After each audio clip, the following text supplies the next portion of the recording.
Si estamos hablando de la dispensación, vamos a empezar por entender qué es una dispensación. Vamos a recordar qué es una dispensación. ¿Qué es una dispensación? A ver, Joaquín, ¿ya te lo aprendiste?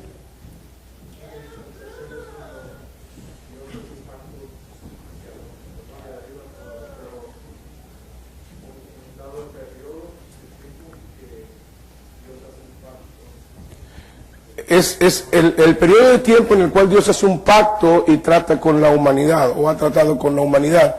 Muchas personas, escucho a veces personas decir, uy, pues desde siempre ha ocurrido, desde siempre se ha dicho que va a pasar esto y nunca pasa. Lo cierto es que Dios está trabajando a través de la historia en la humanidad. El primer pacto que Dios hizo, ¿con quién lo hizo? ¿Alguien se acuerda? Con Adán. Ya estamos hablando de la dispensación de la inocencia.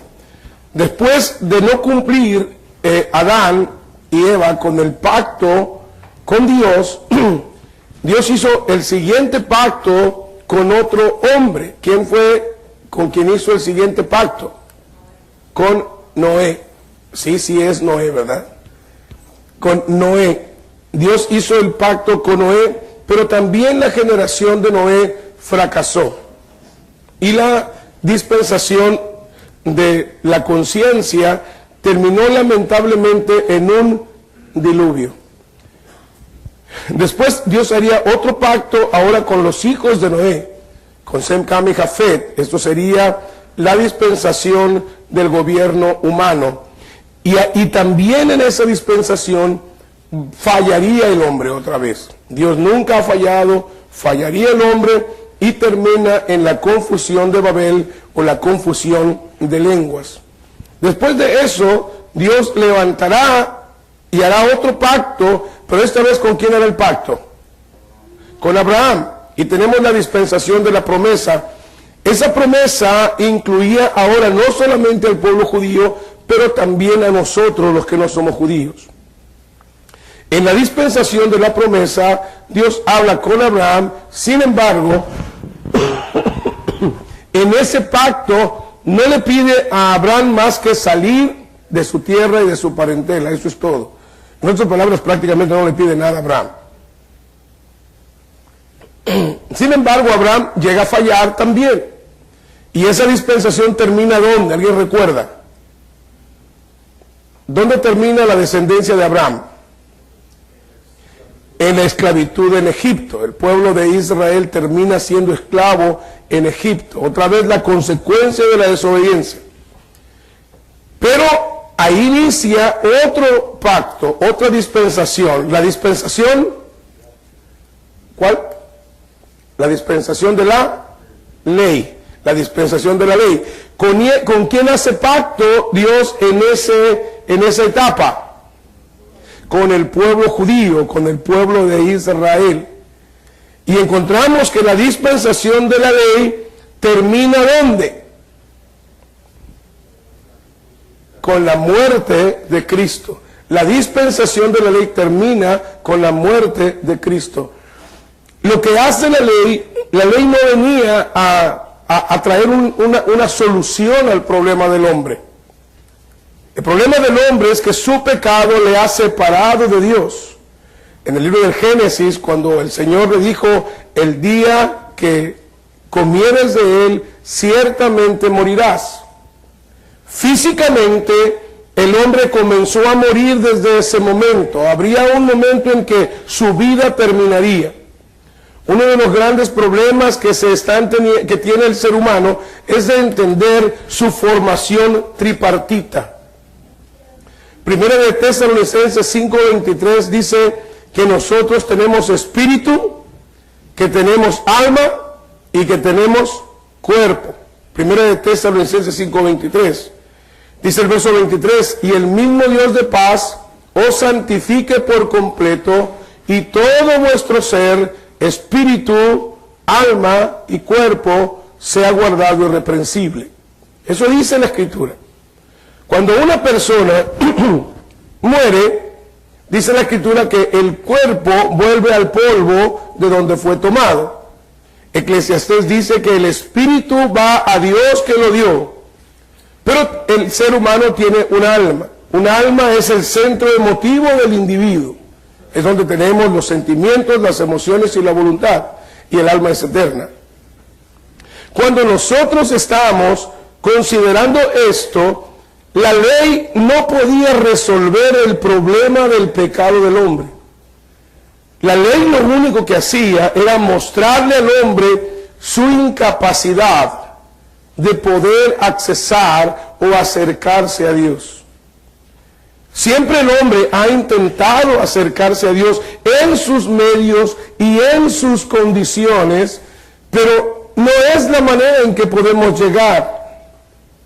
Tenía que descender el Señor y tenía que acercarse. Por eso, en Marcos 1:15, si usted abre su Biblia ahí, encontramos que cuando Jesús irrumpe en la historia humana, Él dice lo siguiente: el tiempo se ha cumplido y el reino de los cielos se ha acercado. Era necesario que Dios diera el primer paso para que nosotros pudiéramos tener la oportunidad. Por eso Marcos 1:15 dice: el tiempo se ha cumplido y el reino de los cielos se ha acercado.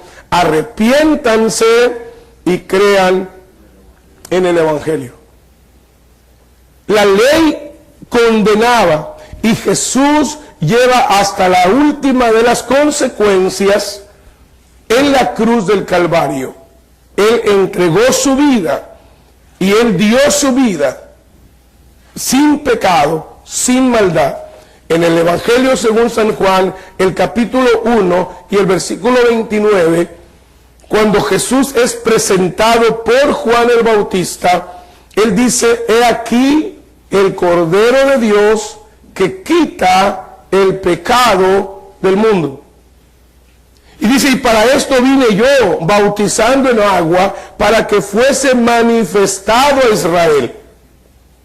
Israel había estado tratando de llegar al Padre por sus obras. Había intentado acercarse a Dios. Pero el hombre no puede acercarse a sí mismo. Y esto es lo que enseñaba el culto en el desierto del tabernáculo. Nadie podía acercarse al tabernáculo, solamente los levitas, solamente los sacerdotes. Y el sacerdote, sumo sacerdote, lo hacía una vez al año, porque el tabernáculo estaba dividido en dos partes: el lugar santísimo y el lugar santo. En el lugar santo solo los sacerdotes podían accesar. En el lugar santísimo solo el sumo sacerdote una vez al año podía hacerlo.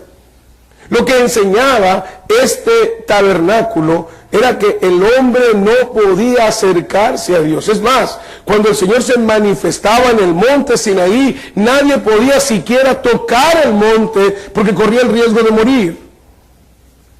Eso es de lo que estamos hablando. Era imposible que el hombre se pudiera acercar.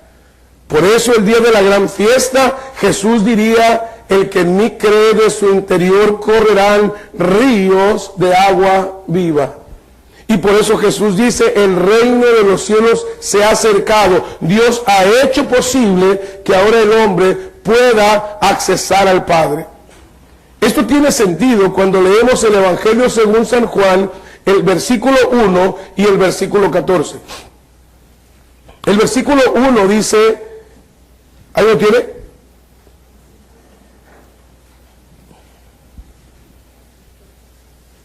A ver, el verso 1, Juan 1:1. En el principio era el Verbo, y el Verbo era con Dios, y el Verbo era Dios. Ahora mire el verso 14. Y aquel Verbo fue hecho, y vimos su gloria, gloria como del unigénito del Padre, lleno de gracia y de verdad. Es Dios acercándose. En la dispensación de la ley era condenatoria. Ya hemos dicho que la ley era como un espejo. Un espejo no te peina, un espejo no te lava la cara. Un espejo te dice: estás despeinado, estás barbón y estás sucio. Es lo que te dice un espejo.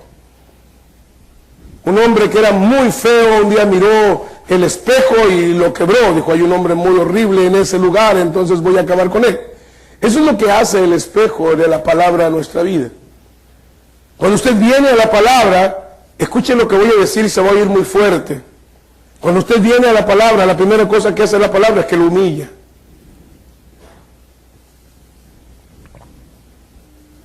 ¿Cuántos dicen amén? Porque todos nos sentimos buenos.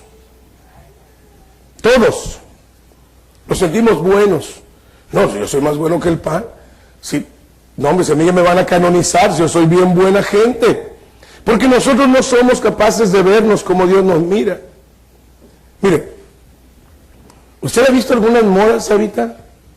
Hace unos días invité a cenar a mi esposa y fue el domingo pasado, ¿no? Donde vimos a la muchacha que con un pelo rapado aquí de un lado, unas trenzas, un tatuaje aquí. Yo me le quedo viendo y le digo a mi esposa, no habrá alguien que le diga que se ve horrible. Pero luego me quedé pensando, ¿cuántas veces ella se ha visto al espejo?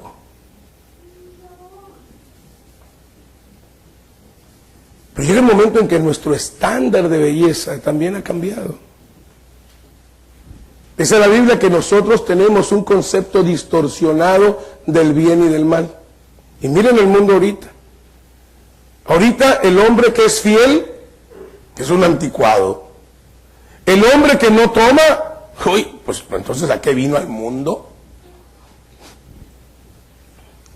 Los jóvenes que se quieren guardar fieles y puros hasta el matrimonio en cuanto a lo sexual, pues son marcianos que tienen estos tan locos. Hoy, según Isaías 5:20, a lo malo llamamos y a lo bueno llamamos malo. Hoy en día tenemos en negocios el que no tranza, no avanza.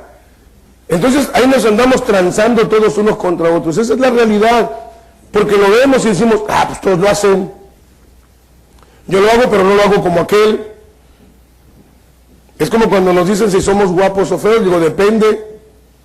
¿Se depende de qué? Depende con quién me comparas. Cuando alguien me dice a mí, oye, ¿tú te consideras guapo o feo? Digo, depende con quién me compare. Si me comparo con Brad Pitt, estoy horrible. Tengo un amigo y digo, si me comparo contigo, pues estoy hermoso.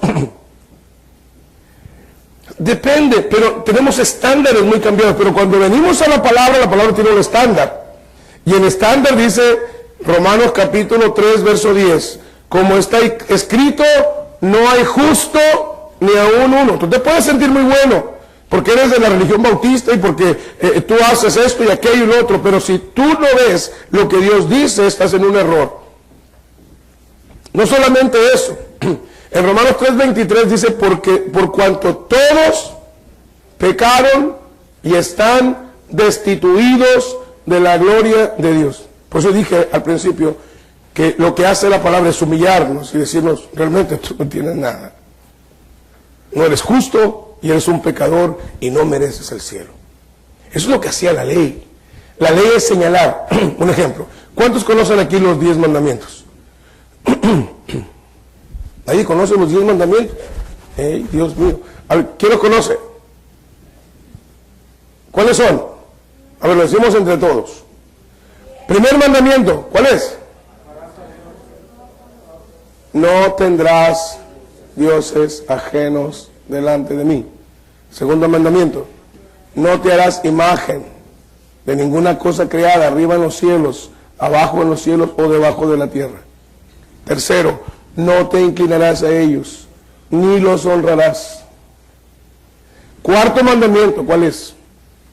Honra a tu padre y a tu madre, para que seas de larga vida sobre la tierra. A ver, ya les di 4. El quinto, ¿cuál es? No matarás. Sexto, no dirás falso testimonio. Séptimo, no cometerás adulterio. Octavo, no hurtarás. Noveno, ¿vale? No codiciarás. ¿Y qué es el otro? Ya lo dijimos. Nos falta uno. ¿Cuál es el 10º?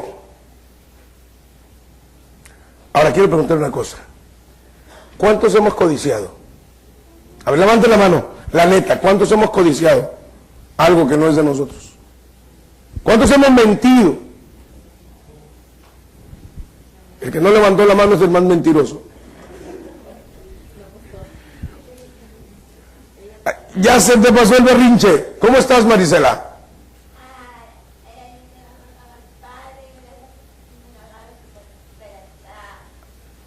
A ver, tradúzcamelo, hermana. Amén. Ya se te quitó el berrinche, ahora sí, ya estás lista. Ya ves, qué bueno verte de buenas ahora. Entonces, ahora, note bien, los 10 mandamientos nos hablan del carácter moral de Dios. Y esto es lo que nos sirve para ver que tú y yo no tenemos el carácter moral de Dios. Porque mentimos, porque codiciamos, porque no tenemos a Dios en primer lugar en nuestra vida. Simplemente el primero, amarás al Señor tu Dios con toda tu alma, con toda tu mente y con todo tu corazón, y a tu prójimo como a ti mismo, que eso es lo que resume Jesús la ley. No lo hacemos. Y les tengo una mala noticia, no podemos. Porque somos seres pecadores. Por eso Jesús tiene que venir y el perfecto sacrificio viene a morir en la cruz. Por eso el único que puede salvar, el único que puede perdonar, el único que puede dar vida eterna, el único que puede dar libertad y poder es Jesucristo.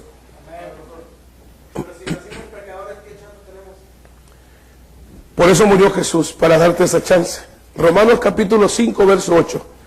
Mas Dios muestra su amor para con nosotros, escucha, en que siendo aún pecadores, Cristo murió por nosotros. Esa es la chance. Cuando el hombre detiene en su vida y dice, ya no quiero más vivir así, yo necesito a Jesús en mi vida. Ese es el momento cuando aprovechamos la chance. Por eso Isaías capítulo 55, el versículo 7, dice, deje el impío su camino y el hombre inicuo sus pensamientos, y vuélvase Jehová, el Dios nuestro, el cual será amplio en perdonar.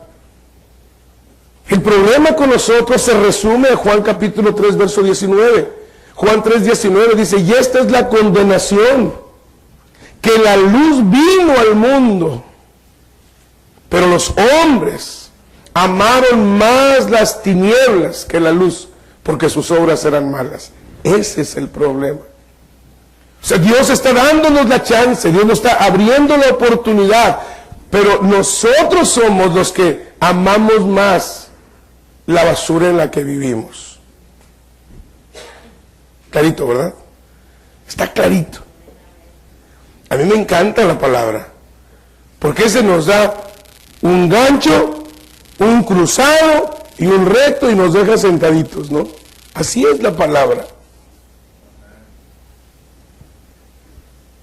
Cuando nosotros tomamos esa oportunidad, por eso es la dispensación, por eso estoy haciendo un espacio, la dispensación de la ley, lo que hacía era que nos viéramos como estamos. El problema es que mientras nos vemos guapos, no nos hacemos cirugía.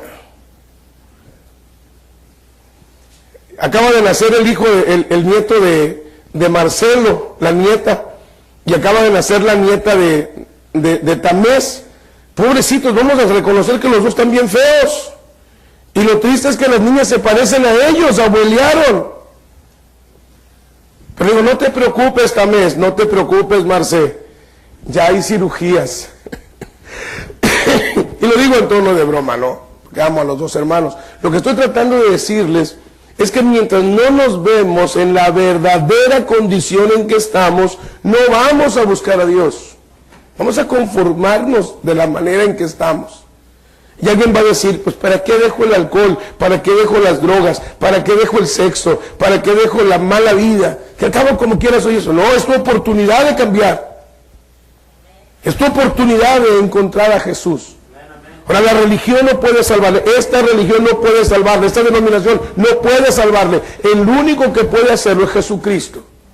Porque es el único que es Dios, es el único que murió por usted, es el único que resucitó y es el único que le promete vida eterna. Él dice, Juan 5:24, de cierto os digo, el que oye mi palabra y crea al que me envió, tiene vida eterna, no vendrá condenación y pasó de muerte a vida.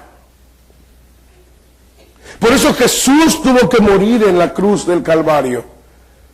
Cuando alguien me dice, el infierno no existe, le dije, si el infierno no existiera, Jesús no hubiera muerto en la cruz. Así de simple.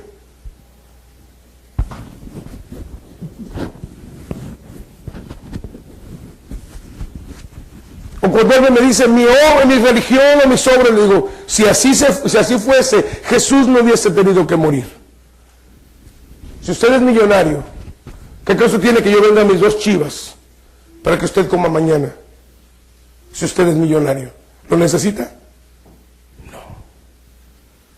Pero justamente porque no podemos alcanzar el estándar de Dios, por eso Jesús tuvo que darse en la cruz del Calvario.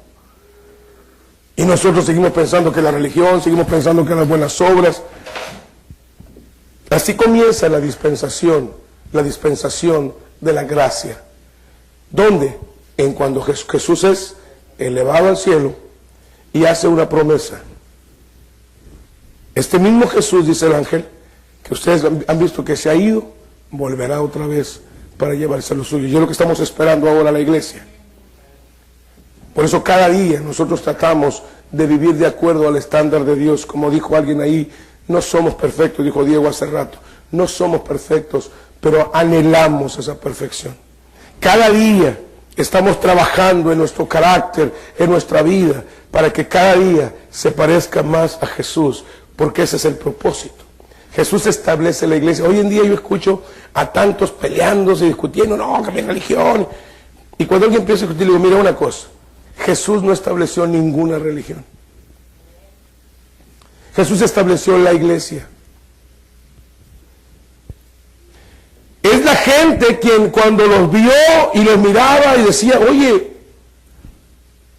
¿aquel no era el pandillero que andaba ya robando y asaltando? Sí. Oye, ¿y ahora qué onda? Ahora vive diferente. Mira aquel que se pasaba insultando y diciendo 1000 tonterías. Ahora mira su forma de hablar. Mira su conducta. Mira su forma de pensar.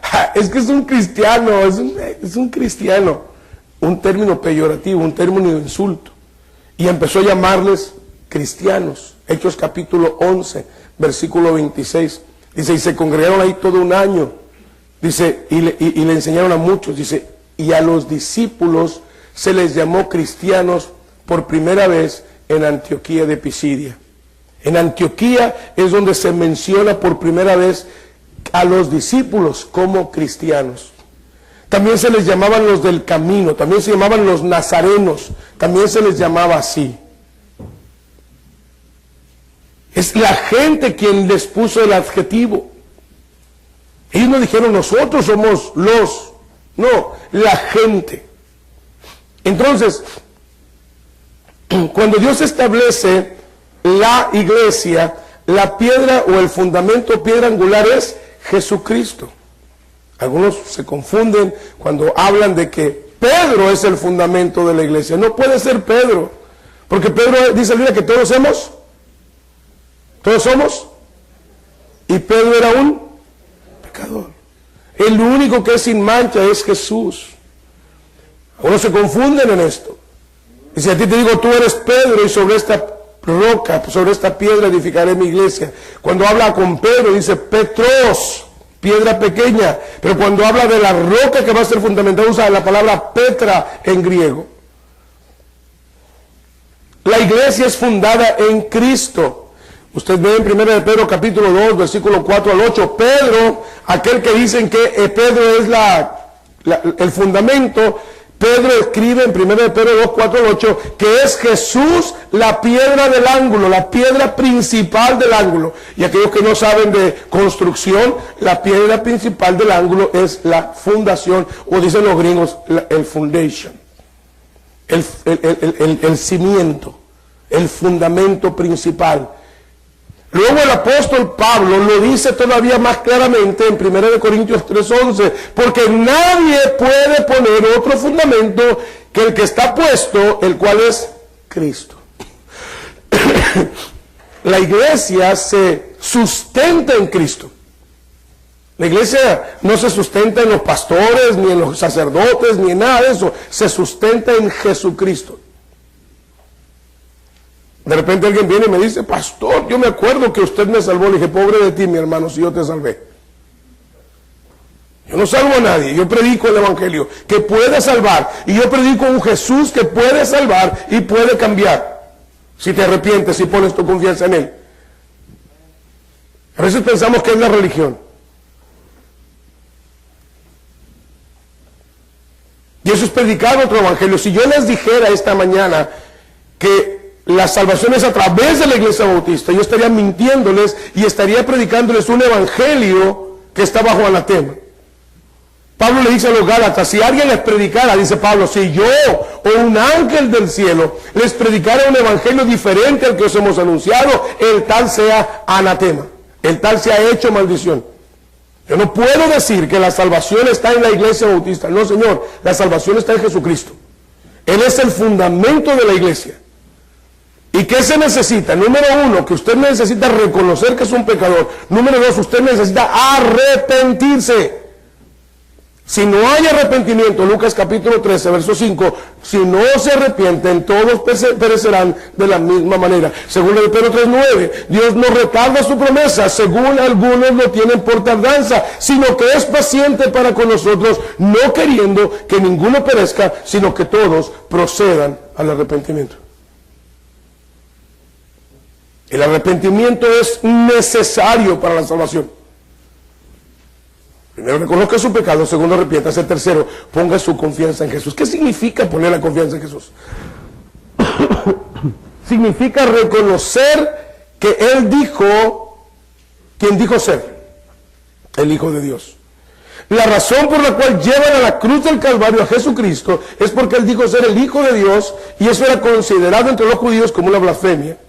Porque decirse hijo de Dios era decirse uno con el Padre. Él lo había dicho en Juan capítulo 10. El Padre y yo uno somos. En Marcos capítulo 2, versículo 9 al 12, estaba un paralítico y entonces le dijo al paralítico, tus pecados te son perdonados. Los escribas y fariseos que estaban ahí, que siempre le acompañaban, que siempre le seguían, dijo, ¿por qué habla blasfemias este hombre? ¿Quién puede perdonar pecados sino solo Dios? Jesús, entendiendo los pensamientos de ellos, porque es omnisciente al igual que el Padre, le dice al paralítico, voltea y le dice, ¿qué es más fácil decirle al paralítico, tus pecados te son perdonados? O decirle, levántate y anda. ¿Qué es más fácil? ¿Qué es más fácil? ¿Qué es más fácil, Antonio? ¿Eso es más fácil? No, eso es más difícil. Voy a poner un ejemplo. Si yo les digo ahorita, yo soy Superman, ¿qué es más fácil? ¿Decir que soy Superman o volar? ¿Qué es más fácil? Decirlo. Dicen por allá en mi pueblo, de lengua me como un plato.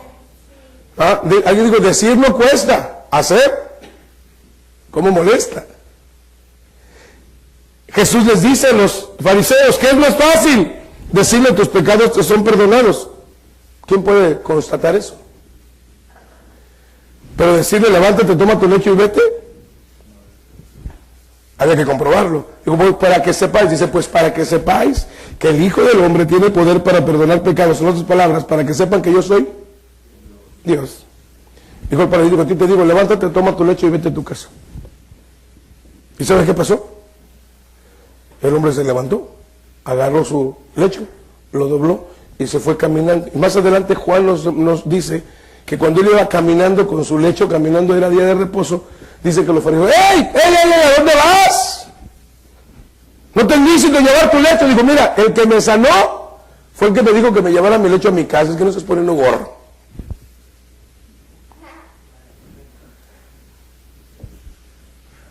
Bueno, no les digo así, pero yo lo traduje. ¿Sí me estoy explicando? Y Jesús demuestra que Él es Dios. Como es Dios, puede perdonar tu pecado, puede darte el poder. Entonces, primeramente tienes que creer que Él es Dios y puede y quiere salvarte. Segundo, tienes que creerle, porque es otro problema. Creerle.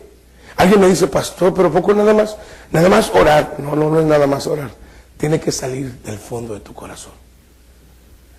Para que tú sirvas a Dios con honestidad e integridad, tiene que salir del fondo de tu corazón. Muchos dicen, pastor, es que yo no quiero ser hipócrita. No tienes por qué serlo. Y alguien me dijo, no, es que yo no quiero a la iglesia porque la iglesia está llena de hipócritas. Le dije, pues véngase, nunca sobra uno más. Y ponga la muestra y no lo sea. Camine con Dios. Ponga la muestra. Creerle a Dios es confiar en sus promesas. ¿Cuál es su promesa? Todo aquel que a mí viene no lo echo fuera. También Él dice, el que oye mi palabra y cree que me envió tiene vida eterna y no vendrá condenación, mas pasó de muerte a vida. Esas son promesas de Jesús. Entonces yo creo quién es Jesús, pero confío en sus promesas. Y entonces me abandono en sus manos. Y digo, Señor, dejo de luchar. Y quiero ponerme en tus manos para que tú hagas la obra. Porque ya intenté de dejar el alcohol, me retiro 3 meses y me agarro un año completo. Así era mi tío Jorge. Mi tío Jorge dejaba de tomar y dice, ya ves sobrino, ya tengo 3 meses sin tomar. Y a la siguiente semana, oye, mi tío Jorge, no hombre, anda como placa de tráiler. ¿Sí sabe cómo anda de placa de tráiler, verdad? ¿No saben? Pues la placa de tráiler va hasta atrás. O sea que anda hasta atrás, anda a full. Y se aventaba 6, 7 meses tomando diario. ¿Y luego qué pasó, tío? Usted no puede. Se lo digo a usted. Si usted está luchando con pecados en su vida, se lo digo en el amor del Señor, usted no puede. Usted necesita ayuda, usted necesita a Jesús. ¿Tiene drogas? Jesús puede ayudarle. El alcohol es una droga legal, pero es una droga. ¿Cuál es su problema? ¿Cuál es su pecado? ¿Cuál es aquello que le ata? El Señor puede liberarle, porque es lo que hace el Señor. Hace 3 cosas. Primero, le perdona, le quita la conciencia de culpa. Segundo, lo libera, dice Marcos, si el Señor os libertare, seréis verdaderamente libres. Pero tercero, le da poder en su vida, porque algunos dicen, allí en la iglesia el pastor les daba el cerebro. No, el Espíritu Santo le da poder para vivir una vida diferente. Para que sea el marido que debe de ser, para que sea la esposa que debe de ser, para que sea el hijo que debe de ser, los padres que deben de ser. Eso es lo que hace el Espíritu Santo. Eso no lo hace la religión. Nosotros somos predicadores solamente. Quien hace la conversión es el Espíritu Santo. Yo trato de convencerle. Ni siquiera me interesa convencerle. Porque entonces serían palabras persuasivas de humana sabiduría. Yo quiero que la palabra le convenza a usted de que usted necesita a Jesús en su vida. No necesita más religión, religión ya tiene. Salga de ahí y venga a Cristo. El fundamento de la iglesia es Jesús. La iglesia se sustenta en la doctrina apostólica. ¿Qué significa? Miren Hechos capítulo 2, verso 42. Y muchos, el pastor no oró, no se preocupe. Toda la semana estamos orando por esta lección, así es que no se preocupe por eso. ¿Lo tiene? Hechos 2:42 dice, y perseveraban en la doctrina de los apóstoles. ¿Dónde se encuentra resumida la doctrina de los apóstoles? ¿Usted quiere conocer la doctrina de Jesús? Estudie Mateo, Marcos, Lucas y Juan. Normalmente lo que tiene que ver con la salvación la va a encontrar en las enseñanzas de Jesús. Luego tenemos los escritos apostólicos que están desde el libro de los Romanos. Hechos es un libro histórico que abarca parte de los evangelios y da una continuación a la historia de la iglesia en los primeros siglos. Pero la doctrina de la iglesia la empezamos a encontrar en el capítulo 15 del libro de los Hechos y luego en las cartas o epístolas de los apóstoles. Vamos a ver qué tanto conoce usted los libros de la Biblia. Y póngase abusado, porque los muchachos quieren retar a los adultos, Así es que pónganse las pilas. ¿Ok? Díganme las epístolas que escribió el apóstol San Pablo.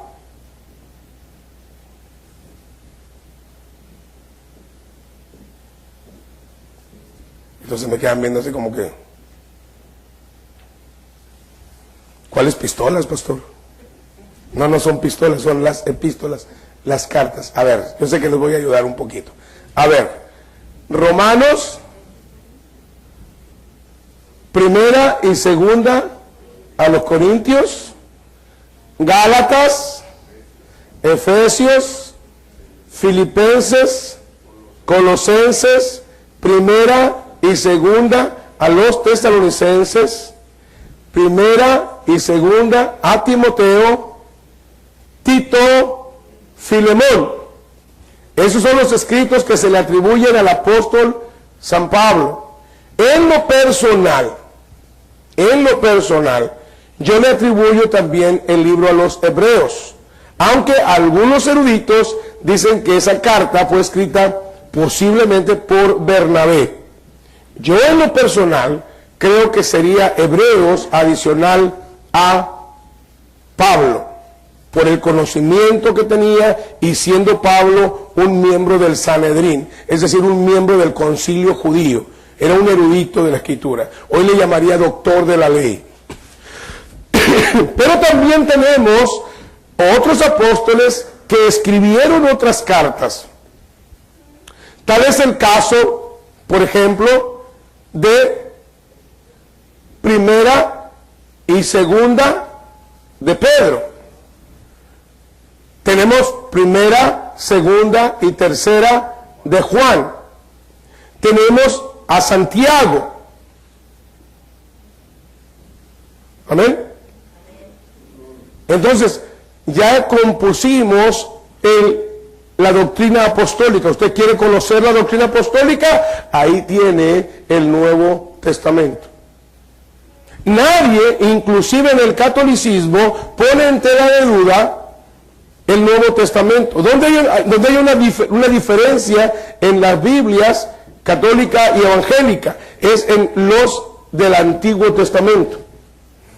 Pero en el Nuevo Testamento no hay ninguna controversia, así es que no hay excusa. Usted quiere conocer la doctrina de los apóstoles, desde ahorita empieza a estudiar la doctrina de la salvación en Romanos, empieza a estudiar la doctrina cristiana en 1 y 2 Corintios, empiece a estudiar cómo se componen los otros evangelios contrarios al evangelio cristiano en Gálatas. Aprenda de la persona de Cristo en Colosenses. Aprenda de la segunda venida de Cristo en primera y segunda Tesalonicenses. Aprenda de los aspectos pastorales en primera y segunda Timoteo y el libro de Tito. Aprenda de cómo se debe desarrollar una relación correcta de amistad de la iglesia en Filemón. Y aprenda entre la diferencia entre el culto del Antiguo Testamento y el culto del Nuevo Testamento en el libro a los Hebreos. Aprenda a conocer sobre la deidad de Cristo en primera, segunda y tercera de Juan. Aprenda sobre la doctrina de la iglesia y los falsos profetas en primera y segunda de Pedro.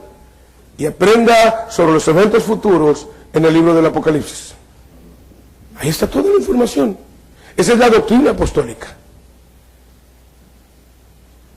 Uno de los graves problemas que yo veo en la iglesia actual es que se ha separado de la palabra. Ha seguido las tradiciones, ha seguido la forma de pensar de los teólogos. Un día platicando en una reunión yo le decía, hermano, los teólogos somos los que hemos desgraciado la fe cristiana. Así es que usted vaya y tome, a ver si aquí van a entender algunos, bueno, algunos no van a entender. ¿Cuántos saben lo que es la leche bronca? Nada más Valentín conoce la leche bronca. A ver, ¿qué es la leche bronca, Valentín? Es cuando usted la ordeña, recién ordeñada, ¿Sí, verdad? Y así la espuma, ¿no? Y con todo la espirosis y todo eso, échale para adentro. Leche bronca. Leche bronca. ¿Sí? Que cuando la cocina se hace una nata amarilla arriba, que es la mantequilla y el queso, ¿no? Y ya te lo tomas incluido en el vaso. Eso es la leche bronca. Mire, esto es lo que Pedro dice en 1 Pedro capítulo 2. Dice, desead como niños recién nacidos la leche espiritual no adulterada. La Biblia se interpreta a sí mismo. De repente hay grupos que dicen, no, tú no puedes interpretar la Biblia, tú puedes leerla, el caso de los testigos de Jehová, por ejemplo, tú puedes leer la Biblia, pero tienes que entenderla a la luz de los escritos de la organización. Los mormones igual, inclusive el catolicismo. Tú puedes leer la Biblia, pero tienes que interpretarla a la luz de la tradición de los apóstoles. Que tengo una mala noticia. La Biblia se interpreta a sí misma. Yo examino la Biblia de tal manera que no puedo interpretar un pasaje que genere un conflicto en la palabra. Cuando yo me encuentro con una interpretación que genera un conflicto con un pasaje de la Biblia, yo necesito regresar a estudiar, analizar y revisar a la conclusión que llegué, porque la Biblia no se equivoca, me equivoco yo. Después vendría una tremenda distinción, porque la iglesia, y le digo así, la iglesia cristiana nace en el siglo I, y es hasta el siglo III que nace el catolicismo, y es hasta el siglo XVI que nace el protestantismo. Ya hablaremos de eso más adelante. Pero originalmente la iglesia cristiana eran llamados cristianos en el primer siglo, y empieza a haber una serie de desviaciones doctrinales. Porque cada quien empieza a interpretar la Biblia de acuerdo a su forma de pensar. La Biblia se interpreta a sí misma. Le pongo un ejemplo. Cuando usted lee el libro de Romanos, usted encuentra que Romanos dice que somos salvos por la fe. Amén. Ponga atención, no se me vaya a perder. Romanos dice que somos salvos por la fe. Pero luego usted viene y lee Santiago, que son epístolas judeocristianas, y se lo explico lo que es judeocristianos, fueron escritos Santiago, primera y segunda de Pedro, y juntamente con Hebreos, se llaman cartas epistolares judeocristianas, porque fueron dirigidas a congregaciones cristianas que provenían de los judíos. Por eso tiene tanta información judaica en las 4 epístolas. Pero cuando usted ve Santiago, Santiago parece contradecir a Romanos, pero no hay tal contradicción. Santiago dice, tú me presumes tu fe, y yo te pido que tú me muestres tu fe por tus obras. Y entonces alguno interpreta mal. Ah, no, la salvación es por obras. No, señor. Y eso lo corregí hace poquito ahí en el Facebook a una persona. No, usted no es salvo por la fe, usted no es salvo por las obras, sino que la fe que salva produce obras. Ya lo dijimos la semana pasada. Usted dice, yo creo en Dios, pero usted sigue viviendo su vida de pecado y de maldad. Usted no tiene ni idea de lo que está diciendo. Dijo Jesús, por su fruto los conoceréis. Entonces, la fe que salva produce obras. La fe que salva. Usted llega a la iglesia, usted escucha el mensaje, dice, yo quiero entregarme a Cristo, yo me arrepiento, no quiero vivir de esa manera, y usted entrega su vida a Jesús. Cuando usted llega a su casa, la primera cosa que hace es pedirle perdón a su esposa y a sus hijos por su maltrato que hizo cuando usted era un borracho o un drogadicto o una persona perversa. Es la primera cosa que usted va a hacer. Hijos, esposa, perdón por no haber sido el padre que yo debía haber sido. ¿Notan? Ya hubo una obra. Pero no para ahí, sino cada mañana su vida es diferente. Eso es lo que hace un cristiano. Un religioso nada más llega a la iglesia, amén, aleluya, gloria a Dios, se goza, y luego sigue y vive su vida como siempre. No, un cristiano es cristiano 25 horas al día, 366 días al año. Y usted lo que está pensando, pastor, nada más son 24 horas y nada más son 365 días y 6 horas. Bueno, pues para que no falle, 25 horas al día, 366 días al año. Es decir, no tiene usted ninguna parte para excusarse. O es o no es.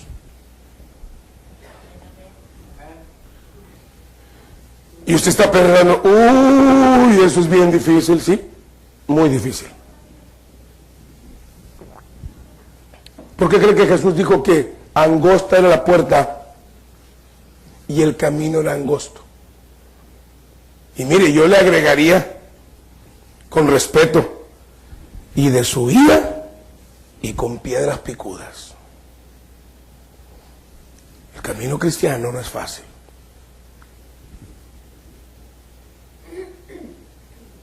La vida cristiana no es simple. Y usted dice, uy, pastor, usted está desanimando a la gente. No, yo no quiero engañar a la gente. Porque uno les cuenta una historia. No, cuando tú vengas a Cristo, no, hombre, todo te va a empezar a ir, no, hombre, qué bárbaro. Y luego llegas, yo llegué a la casa, recién bautizado a casa.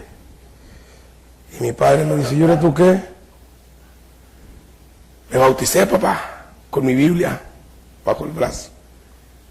¿De qué? Me bauticé. Ya no más pandillas, ya no más violencia, ya no más nada. Se va al patio donde había una lila. ¿Cuántos conocen las lilas? Jala un brazo y me empieza a dar una tunda como nunca en la vida me la había dado. Y me dijo, no quiero un protestante en mi casa, lárguese. Yo no podía entenderlo. Yo no podía entenderlo. Hijo único, iba a tener un cambio. Pero Juan 16 es muy claro. En el mundo tendréis aflicción. Y llegará el día en que el que los mate dirá que rinde culto a Dios. Nos engañan. Por la gracia de Dios, muchos de nosotros, cuando nos entregamos al Señor, vivimos una vida cómoda. Pero tenemos que entender que vamos contra el mundo. Estás en un grupo donde todos se están robando y tú dices, no, yo voy a vivir en honestidad. Uy, oye, aguas, este no va a ser el peinado aquí, aguas. Y te la empiezan a hacer de jamón todo el tiempo. No. Se marginan, se burlan de ti, te agreden. Y cuando tú aguantas callado, y aguantas la presión y te guardas para el Señor, cuando ellos tienen problemas, vienen y te dicen, oye, tú que andas bien allá, échanos una manita, no puedes orar allá, al de arriba, por favor. Yo tenía un jefe que era ateo, recién convertido. Estábamos en un departamento, yo era jefe de recibos. Y un día fue a buscarme hasta el baño, ni siquiera me dejó en el baño a gusto, ¿no? Yo estaba allá en el baño y toca la puerta. ¡Hey! ¿Qué pasó? Tenemos un problema. Y yo dije, tenemos que Mosavi, yo soy nada más el que recibe. Tú eres el gerente, a mí que me... No, nomás te vengo a pedir, pues tú que crees en Dios, dice, pues pide por favor, a ver si encontramos un archivo porque nos está costando $3 millones. Y pues mi cabeza está en juego. Y volteo y le digo, ahora sí hay Dios, le digo. Y sí, se lo dije, si ahora sí crees que, ahora sí piensas. Le dije, pues déjame decirte que Dios te va a mostrar su misericordia. Y ahí en el baño se arrodilló, me arrodillé y ya oramos al Señor. Y me voy al archivo y me voy a buscar y empezamos a buscar y de repente abro la carpa así y allá en el fondo estaba metido, se había caído hacia atrás. Y le dije, mira, cree y no seas incrédulo. Pero escupieron más de una vez mi comida cuando yo estaba orando.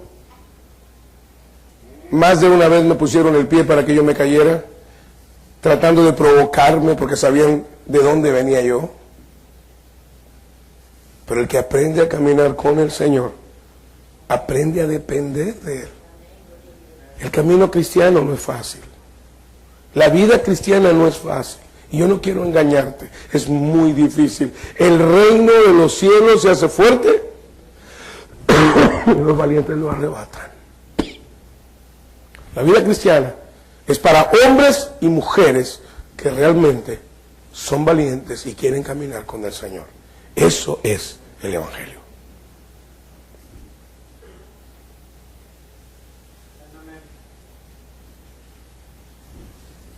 La iglesia se sustenta en la doctrina bíblica. En el mundo tendréis aflicción. Todos los apóstoles murieron, exceptuando Juan. Aún Juan murió por su fe, siendo preso. Pero la mayoría de ellos murieron asesinados. Así es que si en esta hora usted no ha conocido a Jesús, yo le invito a Jesús. Él promete salvar su alma y darle vida eterna. Seguramente habrá aflicciones en esta vida porque vamos contra el mundo. Vivimos una sociedad donde lo malo es la norma.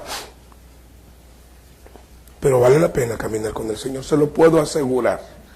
Un día le dije a uno de los miembros de la iglesia, miren hermanos, caminar con Cristo es difícil, pero vivir la vida en el mundo es más difícil todavía y no tiene promesa de vida eterna. Así es que, como dicen en mi pueblo, ahí les dejo el gallo herido, ¿verdad? La iglesia se sustenta en la doctrina apostólica. Entonces ya les dije, ¿dónde está toda la doctrina apostólica? Usted vaya a su Biblia. Usted no crea ni lo que yo le digo. Examine la palabra. Hágase un examinador de la Escritura. Ame la palabra. Así como ama el fútbol, así como ama las novelas, así como ama las noticias, así como ama las películas. Ame la palabra. Dedique 2, 3 horas. Estúdiela. No la lea. Estúdiela. Esa es la única diferencia entre un pastor y ustedes. Nada más.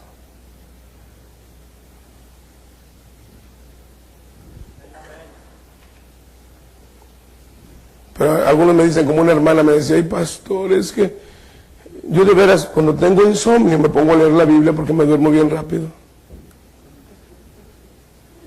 Otras son más espirituales, es que pastor, en serio, abro la Biblia y mire, el diablo, y le echan la culpa al pobre diablo, el diablo se me sienta aquí y con los talones me empieza a bajar los ojos. Que no, hermana,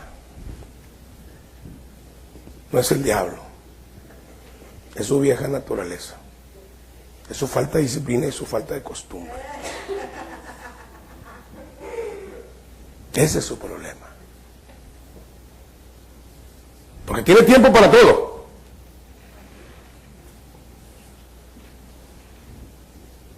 Un día mi pastor me dijo, mira, haz esta costumbre.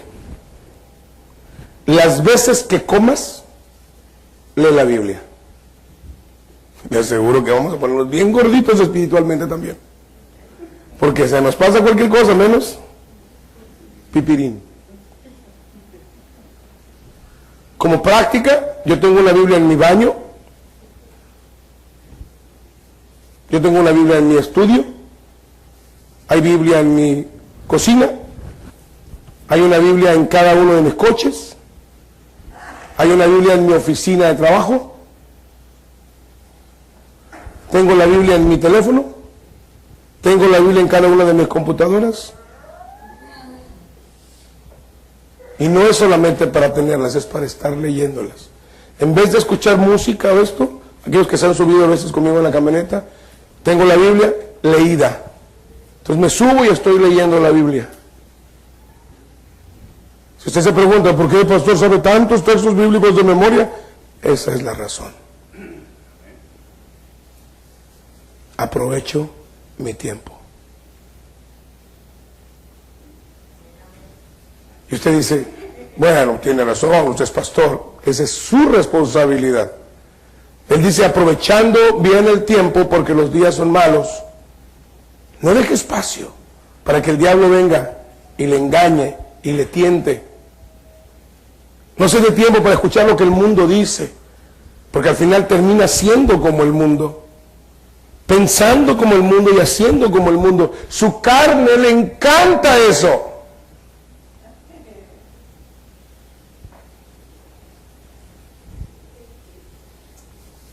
Uy, se quedaron bien callados. ¿Qué pasó? ¿Se enojaron o qué?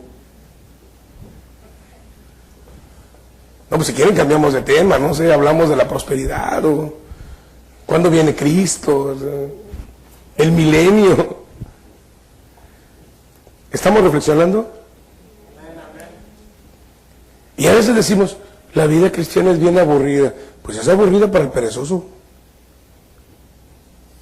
La vida cristiana es una aventura. Y ahora, ¿cómo va el Señor a sacar de esta? Estábamos en una reunión de ejecutivos en el corporativo donde yo era jefe de compras.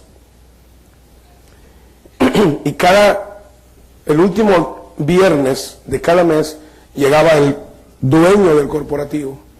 Y entonces estábamos todos los ejecutivos en una mesa. Y me toca la primera reunión ejecutiva. Y es la primera vez que yo me di cuenta de que enfrente de cada dos ponían una botella de Bucanas. Ustedes no saben qué es eso, ¿verdad? Nadie sabe qué es eso. Aquí.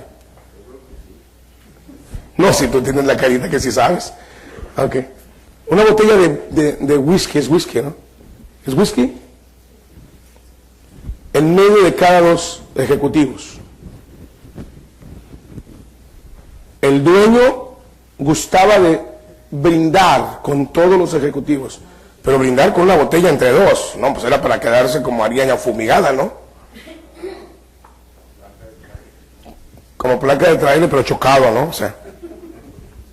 Entonces cuando viene el mesero, va a servirme, y le digo, ¿sabes qué? A mí no me sirvas, a mí tráeme un jugo de toronja con granadina, por favor.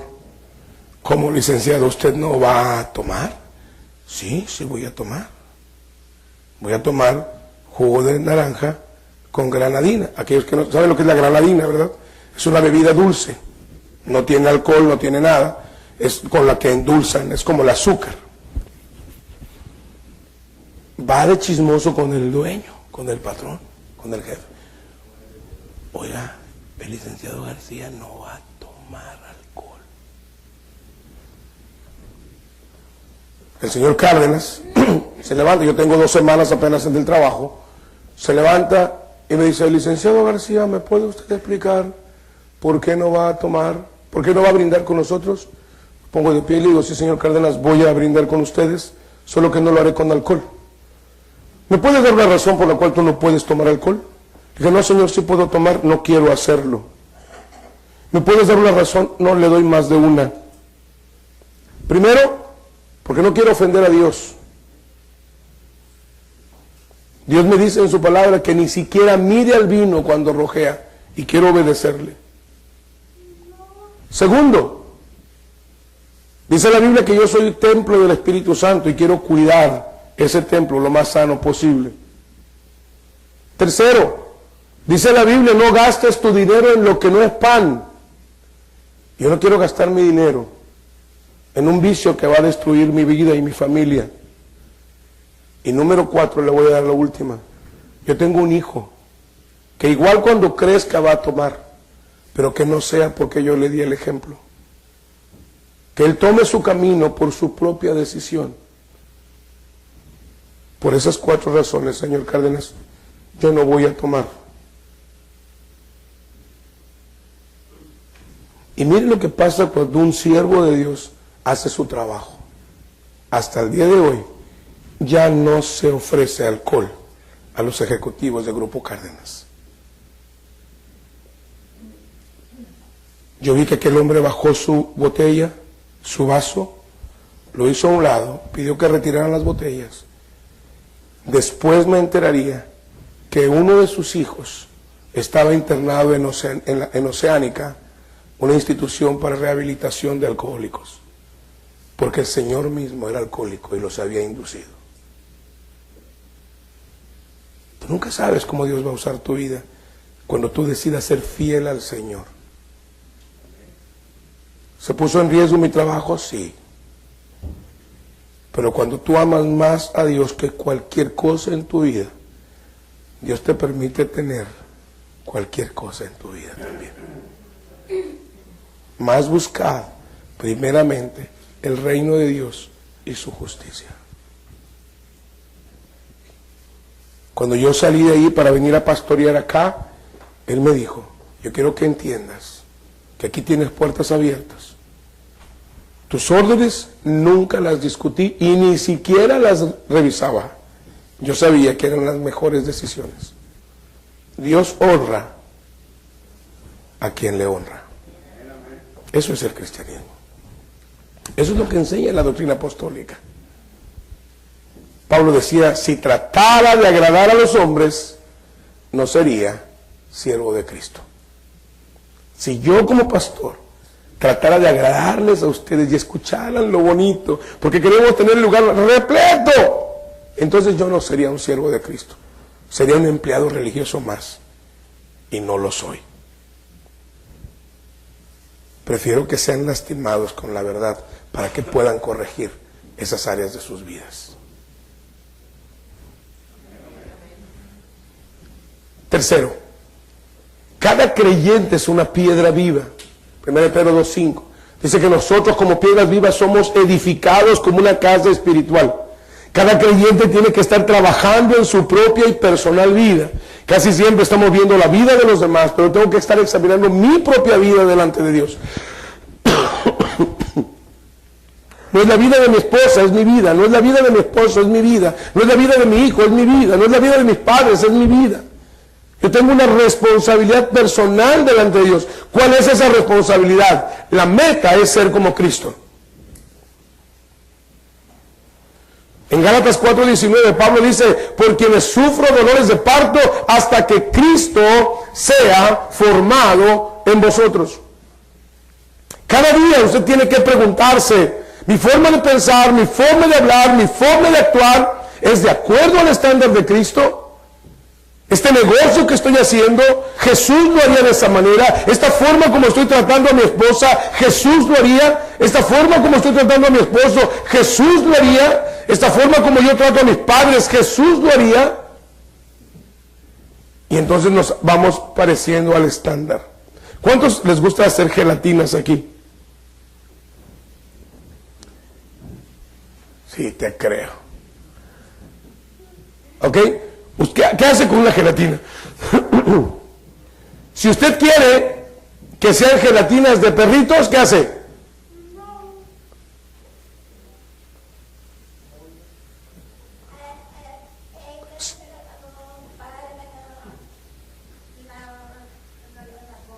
Ok.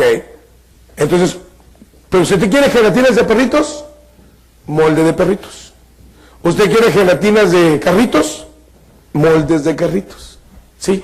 Bueno, hay un molde en el cual usted es la sustancia principal y ese molde se llama Jesucristo. Entonces mi vida tiene que irse amoldando a esa forma.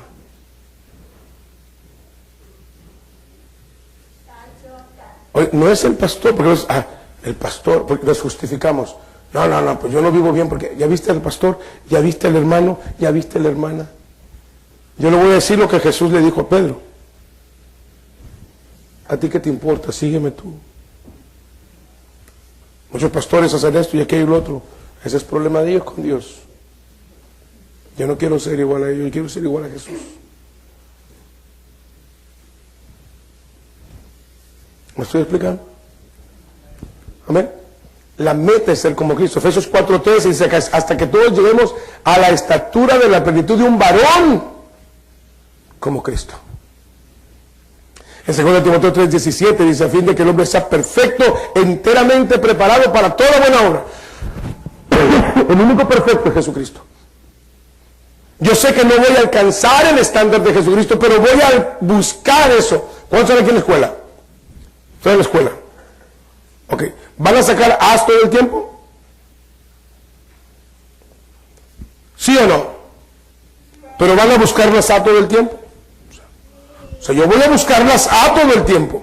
Quizás no lo alcance, pero les puedo asegurar que van a alcanzar más de lo que podían alcanzar si no tuvieran ese estándar. Así es lo mismo con el cristianismo.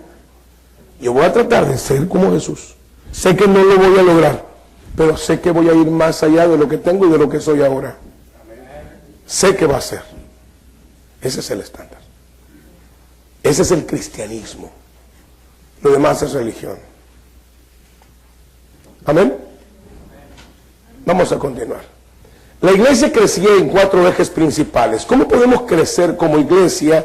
Y vamos a estudiar la iglesia primitiva. El primer eje en el cual crecía la iglesia, el primer eje era en la doctrina de los apóstoles. Aquí tiene todas las citas. Mateo 15:9, Juan 18:19, Colosenses 2:22, Tito 2:1, 1 de Juan 1:9 y 10, Segunda de Tesalonicenses 2:15. Vamos a ver un poquito de esto. La iglesia crecía en 4 ejes principales. Primero, en la doctrina de los apóstoles. Mateo capítulo 15, versículo 9. Jesús, cuando establece la doctrina apostólica, los creyentes en Dios en ese tiempo, que eran los judíos, tenían un problema. Ellos se sustentaban en las tradiciones de los hombres. No se sustentaban en los dichos de Jesús. Dice el versículo número 9, versículo 8, dice: este pueblo de labios me honra, mas su corazón está lejos de mí, pues en vano me honran, enseñando como doctrinas que mandamientos de hombres. Liliana, hasta ahorita me voy dando cuenta que usted es zurda. Sí, ¿verdad? Hasta ahorita me voy dando cuenta. También Claudia es zurda, ¿verdad? También Claudia es zurda.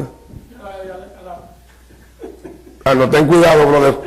Uno se cuida de la derecha, ¿verdad? Pero no. ¿Cómo te llamas, hermano? Alejandro. Ten cuidado con la zurda, hermano. Porque siempre espero uno a la derecha, ¿verdad? Hasta ahorita me di cuenta de que es zurda. Ok, ¿vale? Sí, hermano.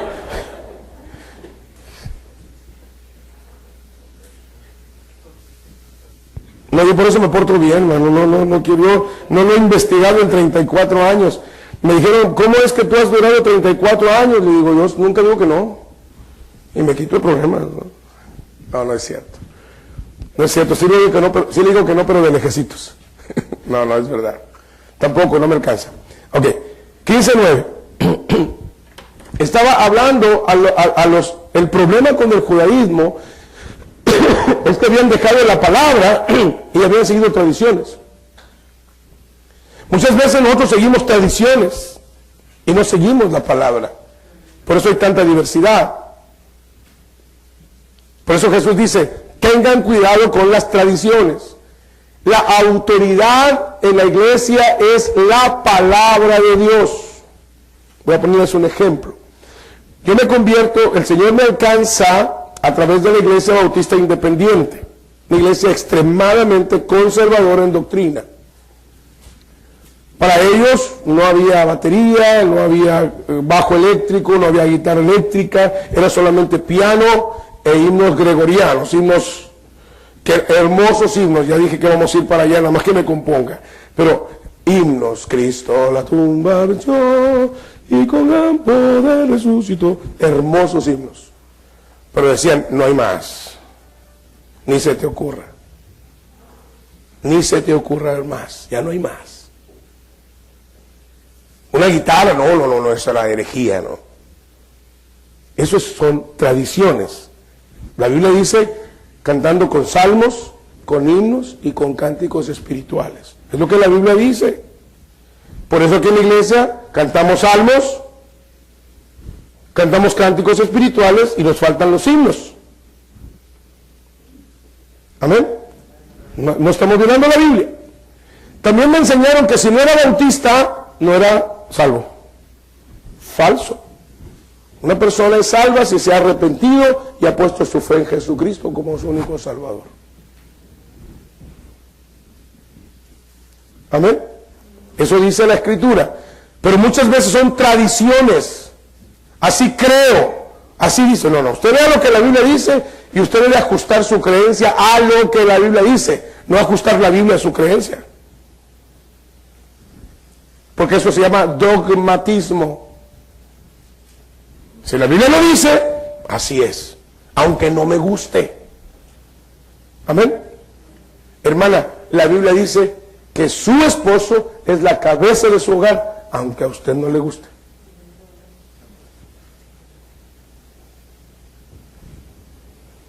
Pero hermano, también dice, sométanse unos a otros en el temor de Dios.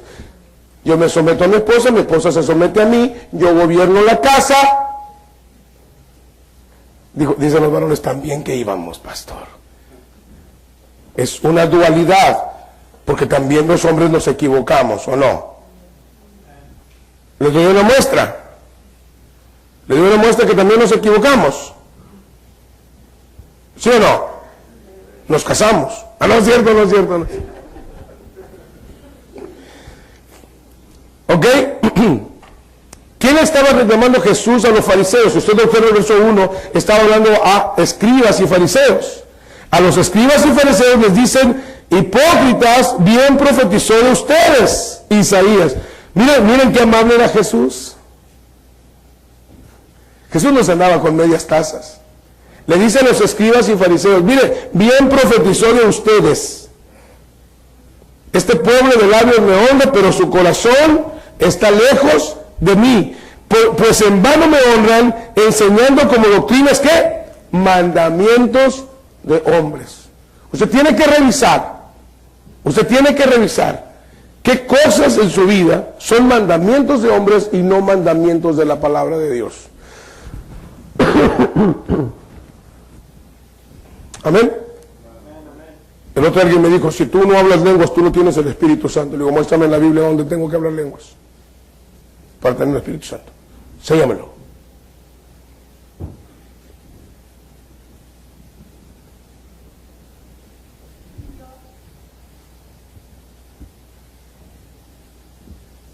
Porque no todos, aún en el ejercicio de los dones, no todos hablaban lenguas.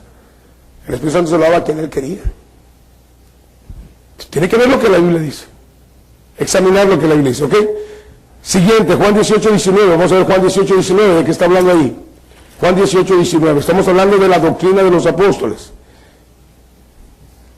Dice que el sumo sacerdote preguntó a Jesús acerca de sus discípulos y de su doctrina. Note el versículo 20. Jesús le respondió, yo públicamente he hablado al mundo. Siempre he enseñado en la sinagoga y en el templo donde se reúnen todos los judíos y nada he hablado en oculto. Usted quiere conocer la doctrina de Cristo, estudie los evangelios. Estudie los evangelios.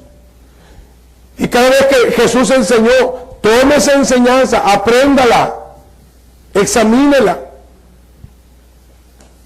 Si tiene una vigencia para nosotros o no tiene una vigencia para nosotros. ¿Por qué? Porque la Biblia habla a 3 grupos de personas. Otra vez, ¿están escuchando? En la Biblia habla a 3 grupos de personas. ¿Cuáles son? Judíos, gentiles y a la iglesia. La iglesia está compuesta de judíos y de gentiles. Entonces hay que examinar.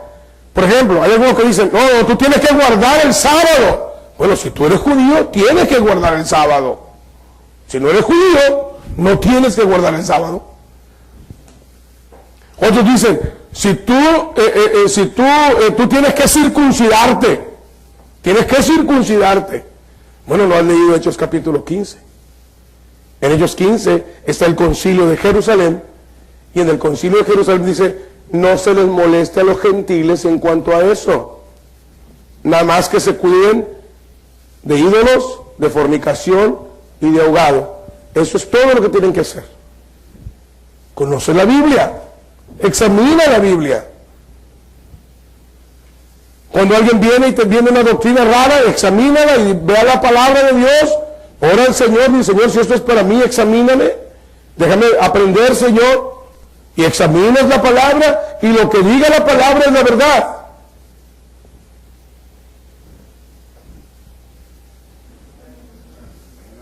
Hay un infierno, ahí está la Biblia. Hay un cielo, ahí está la Biblia. ¿Cómo es la salvación? Ahí está la Biblia.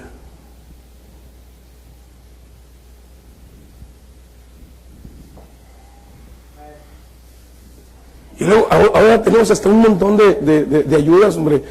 Usted tiene, ¿cuántos tienen teléfonos inteligentes? El mío no es tan inteligente, se equivoca al escribir. preguntó a mi esposa que cómo estaba la comida. Le dije, está bien ruca.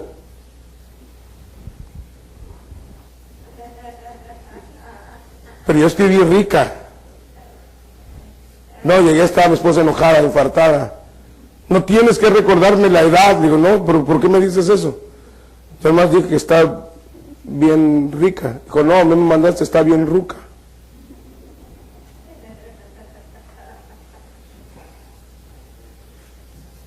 Maricela está bien enojada.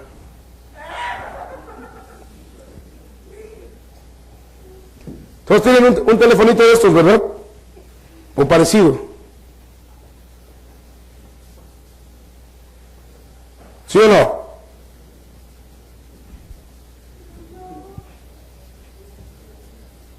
Capítulo 2. La venida del Espíritu Santo.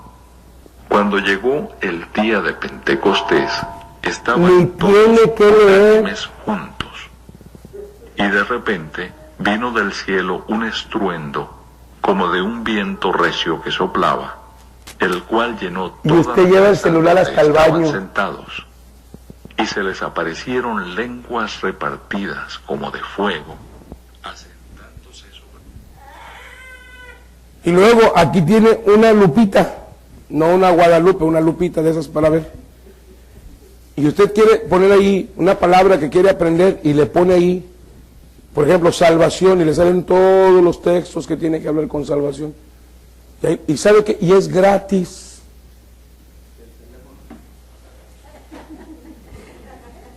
Pues dime tú, hermano, ¿tú vendes? Si son gratis, dígame.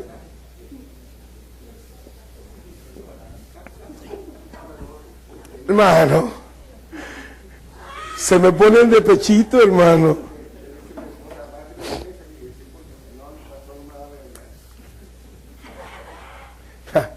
Sin vergüenza.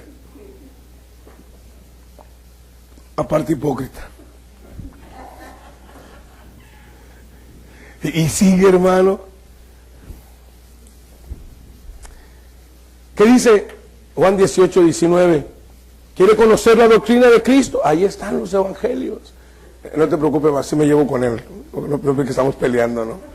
Cago, tú estás más grande que yo, me echas una mano en caso necesario, ¿no? Ahora, mire por favor Colosenses capítulo 2, versículo 22. Estamos hablando de la doctrina de los apóstoles. Estoy tratando de enseñarles dónde están las fuentes, para que usted, dice el versículo 20, pues si habéis muerto con Cristo en cuanto a los rudimentos del mundo, ¿por qué como si vivieses en el mundo sometéis a preceptos tales como no manejes, ni gustes, ni aun toques, en conformidad a mandamientos y qué? Y doctrinas de hombres, cosas que todas se destruyen con el uso? Yo tengo que tener cuidado de no escuchar doctrinas o mandamientos de hombres. Tengo que examinar la Biblia, tengo que conocer lo que Dios dice, porque muchas de las cosas que hay en las congregaciones es mandamientos de hombres. Yo tengo que examinar todo lo que la Biblia dice. Tito capítulo 2, versículo 1. Tito capítulo 2, versículo 1, está después de Timoteo. Tito capítulo 2, versículo 1, dice, pero tú habla lo que está de acuerdo con la sana doctrina. Lo que está de acuerdo con la sana doctrina. Hoy en día tenemos un montón de cosas que estamos escuchando. La televisión, el internet. Uno tiene que tener cuidado con lo que uno está escuchando, porque luego andamos todos desubicados. Examine la Biblia, conozca la Biblia, que nadie lo agarre, decimos por ahí, con los dedos en la puerta, ¿no? Que cuando usted venga a la Biblia, usted diga, aquí está lo que la Biblia dice, no es cierto eso, yo no puedo aceptarte eso. Mire, estábamos en una sesión de capellanía, estábamos como unos 70 pastores, estaba un maestro en divinidades enseñando algo, y de repente se levantó a los pastores y dice, pastores, creo que el pastor no debe ministrar a su familia, él debe dejar que otro pastor ministre a su familia, porque no tiene preparación, guarda eso por favor, porque no está preparado para su propia familia. ¿Qué dice la Biblia? Levanto la mano, le digo, discúlpeme, yo respeto su posición como doctor, pero aquí mi Biblia dice que si yo no sé gobernar mi propia casa, entonces yo no puedo ser pastor. ¿Qué pasó, Marisela?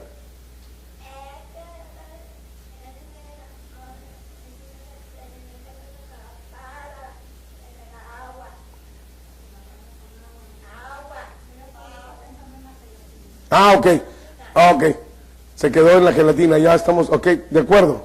Entonces, ¿estoy explicándome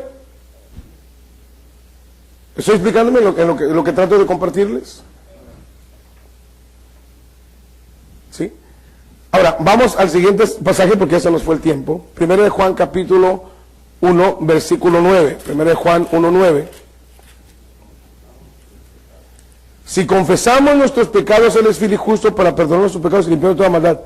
Uno de los textos, si decimos que no hemos pecado, le hacemos ser mentiroso. Uno de los textos más mal utilizados aquí es el versículo 9. Usted no tiene que venir a confesarme a mí sus pecados. Yo no tengo capacidad para perdonarlo. Yo puedo perdonarle a usted las ofensas que usted me haga a mí. Si usted me ofende y usted viene y me pide perdón, yo digo, hermano, yo te perdono, tengo esa capacidad. Si yo lo ofendí a usted, yo voy con usted y le digo, Tomás, perdóname, te ofendí, Abel, perdóname, te ofendí, y entonces usted, si quiere me perdona, y si no quiere no me perdona. Debería de perdonarme, no porque soy el pastor, sino porque la Biblia lo dice, pero esa es decisión de usted. Pero yo no, usted no puede decirme, oiga, pastor, fíjese que yo le pegué a mi esposa, yo lo voy a meter a la cárcel, no venga a decírmelo, porque no lo voy a permitir. ¿Sí me estoy explicando? Yo no tengo derecho, yo no tengo secreto de confesión. Yo agarro el teléfono y le digo, señor, el hermano Ernesto le pegó a la hermana Marisela. O la hermana Marisela le pegó al hermano Ernesto, porque también es de allá para acá.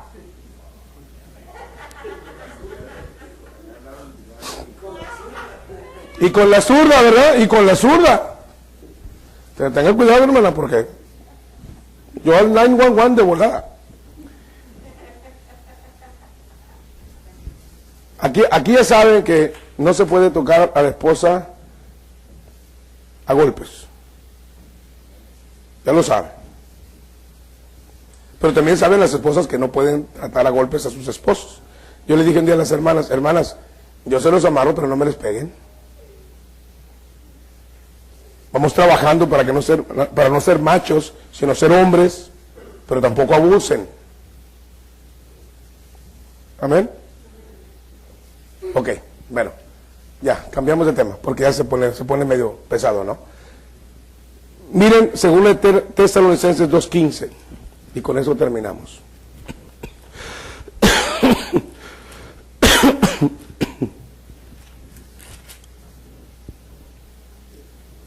Así que, hermanos, estad firmes y retened la doctrina que habéis aprendido, note dónde, sea por palabra, o por qué, o por carta nuestra. Entonces, ¿dónde encontramos la doctrina de los apóstoles? En los escritos del Nuevo Testamento. Otra vez, ¿dónde encontramos la doctrina de los apóstoles? En los escritos del Nuevo Testamento. Las enseñanzas de Jesús de Mateo a Hechos y las enseñanzas de los apóstoles desde Romanos hasta Apocalipsis. Así es que usted debe saberse los libros de la Biblia. Mateo, Marcos, Lucas, Juan, Hechos. Romanos, 1 y 2 de Corintios, Gálatas, Efesios, Filipenses, 1 y 2 de Tesalonicenses, 1 y 2 de Timoteo, Tito, Filemón, Hebreos, Santiago, 1 y 2 de Pedro, 1 y 2 y 3 de Juan, Judas y Apocalipsis. Espero que la próxima semana les voy a preguntar los libros de la Biblia del Nuevo Testamento y ustedes me lo sepan responder. No les voy a mandar a guerrear contra los jóvenes, porque en este momento les van a ganar.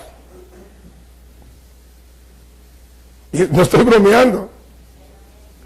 No estoy bromeando. Están entrenados, están siendo entrenados. Y no solamente saben los del Nuevo Testamento, saben los del Antiguo Testamento y saben las divisiones.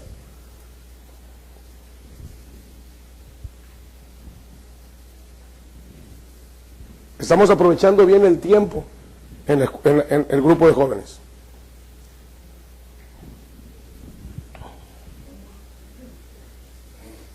Hay más citas que no tocamos, pero vamos a tocarlas, yo creo, la próxima semana. Entonces, ¿dónde está la doctrina apostólica? En los escritos del Nuevo Testamento. Y repito, en los cánones no hay problema, no hay divergencia. En cualquier Biblia que usted encuentre, el Antiguo Testamento es exactamente el mismo. 27 libros. Hablaremos la próxima semana y continuaremos. Voy a responder primero, dar derecho de réplica. Alguien no está de acuerdo con algo y quiere que lo discutamos.